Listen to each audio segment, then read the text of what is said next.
नैनीताल की रहने वाली बबीता पांडे, जो कि एमबीए की स्टूडेंट थी, 10 सदस्यीय ट्रैकर्स दल के साथ स्थानीय ट्रैकिंग एजेंसी के जरिए दयारा बुग्याल ट्रैक पर पहुंची थी। ये दल दयारा क्षेत्र में ट्रैकिंग और कैंपिंग के लिए आया हुआ था। बताया जा रहा है 29 मई की रात ट्रैकर्स दल गोई कैंप क्षेत्र में ठहरा हुआ था। इसी दौरान देर रात बबीता पांडे अपने टेंट से बाहर निकली, लेकिन उसके बाद वो वापस नहीं लौटी। 30 मई की सुबह जब ट्रैकिंग एजेंसी और दल के अन्य सदस्यों ने बबीता को कैंप में नहीं पाया तो उसकी तलाश शुरू की गई। काफी खोजबीन के बाद भी जब उसका कोई पता नहीं चला तो मामले की सूचना वन विभाग और प्रशासन को दी गई। सूचना मिलते ही प्रशासन हरकत में आया और तत्काल खोज अभियान शुरू करने के निर्देश दिए गए।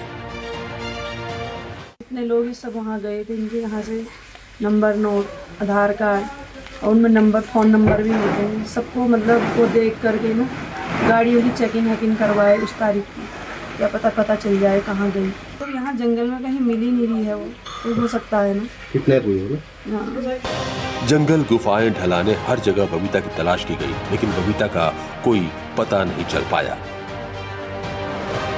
बबीता की तलाश के लिए जिला प्रशासन ने अपनी लगभग पूरी ताकत झोंक दी है। आईटीबीपी, सेना, एनडीआरएफ, एसडीआरएफ, पुलिस, वन विभाग, आपदा प्रबंधन विभाग की संयुक्त टीमें लगातार अभियान चला रही हैं। खोजी कुत्तों को ट्रैक रूट पर उतारा गया। ड्रोन कैमरों से पहाड़ियों और जंगलों की निगरानी की गई। सैटेलाइट फोन के जरिए दुर्गम क्षेत्रों से संपर्क बनाए रखा गया। यहाँ तक कि संभावित जल स्रोतों की भी गहन जांच की गई। रेस्क्यू अभियान में शामिल अधिकारियों का कहना है कि ट्रैक रूट के हर संभावित रास्ते, हर ढलान, हर जंगल, हर ऐसे स्थान की कई बार तलाशी ली जा चुकी है जहाँ किसी व्यक्ति के फंसने या भटकने की संभावना हो सकती है। बावजूद इसके अब तक ऐसा कोई सुराग नहीं मिला है जो बबीता तक पहुँचने में मदद कर सके। एसडीआरएफ, उत्तराखंड पुलिस, वन विभाग, सेना, एनडीआरएफ, एनआईएम, स्थानीय प्रशासन और स्थानीय नागरिकों के सहयोग से लापता महिला के लिए युद्ध स्तर पर जो है अभियान जो है चल रहा है। जंगलों, ट्रैकिंग मार्गों, जल स्रोतों, खाइयों और अन्य संभावित स्थानों पर भी लगातार सर्चिंग की जा रही है। इसके अलावा पुलिस के द्वारा जो मोबाइल टावर डंप है, इस सब का भी उपयोग करते हुए टेक्निकल भी सर्च की जा रही है। हम जो है कोई भी कसर नहीं छोड़ रहे हैं इसमें सर्च ऑपरेशन में, और इसमें जो है जल्दी कोई सफलता मिलने की उम्मीद है। सबसे बड़ा सवाल तो यही है कि रात में टेंट से बबीता बाहर निकलती है और फिर रहस्यमय तरीके से गायब हो जाती है। बताया जा रहा है बबीता अपने दो साथियों के साथ उत्तरकाशी घूमने आई थी। हर्षिल लामा टॉप और गंगोत्री धाम घूमने के बाद तीनों दयारा बुग्याल ट्रैक पर पहुंचे थे। गोई कैंप में रात गुजारने के दौरान देर रात करीब 11 बजे बबीता टेंट से बाहर निकली थी। पुलिस के मुताबिक उस समय बबीता मोबाइल फोन पर गाने सुन रही थी। इसके बाद क्या हुआ ये किसी को नहीं पता। अगली सुबह जब उसके साथी उठे तो बबीता वहां नहीं थी। पहले उन्होंने आसपास खोजबीन की, लेकिन जब काफी तलाश के बाद भी कुछ पता नहीं चला तो पुलिस को सूचना दी गई। यहीं से शुरू हुई उस तलाशी की कहानी जो 11 दिन बाद भी अधूरी है। उसकी खोज के लिए चाहे हेली सेवा करें, चाहे ड्रोन से करें, लेकिन पूरी जान लगा दें। हो सकता है वो लड़की सकुशल मिल जाए, क्योंकि एक यहाँ पर एक छिपा हुआ पहलू है कि उसके एक दोस्त कोई और भी हर्सिल में, ऐसे जो बातें उड़ के आ रही कि एक आध उसके दोस्त हर्सिल में थे।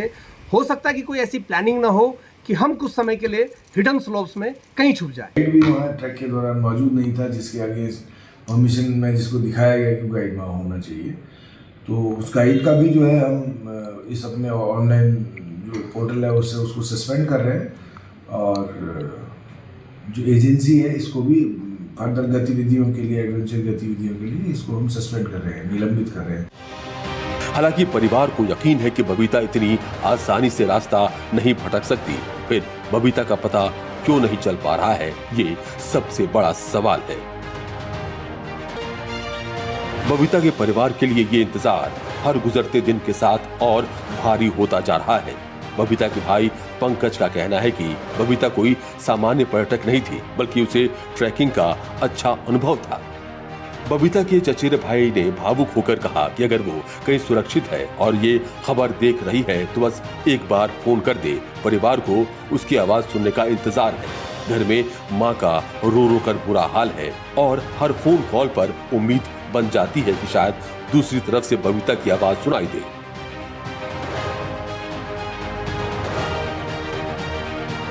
मेरी बहन जो है छोटी, उसे ट्रैकिंग की बहुत नॉलेज है काफ़ी टाइम से। अगर वो मतलब मिसिंग भी अगर हो गई है तो वो अपने आप को संभाल सकती है। वो इतने दिन में हमें कोई कॉल करने की कोशिश करती, कुछ ना कुछ तो करने की कोशिश करती, कैसे भी करके। पर मुझे कहीं से देख भी रही है, अगर एक चांस ये बनता है कि वो कहीं चले गई है तो ये अच्छी बात है हमारे लिए कि अगर चले गई है इस जंगल से, अगर वो नीचे जा सकती है तो अच्छी बात है हमारे लिए। और अगर वो कहीं भी है, कोई वीडियो हमारी वीडियो देख रही है तो वो हमें कॉल करने की कोशिश करे, हमसे संपर्क करे। हम कोई से वो नहीं बोलेंगे, बस वो घर आ जाए, हमें ये है। इस मामले ने तब नया मोड़ ले लिया जब परिजनों ने बबीता के साथ गए दोनों युवकों पर अपहरण का आरोप लगाया।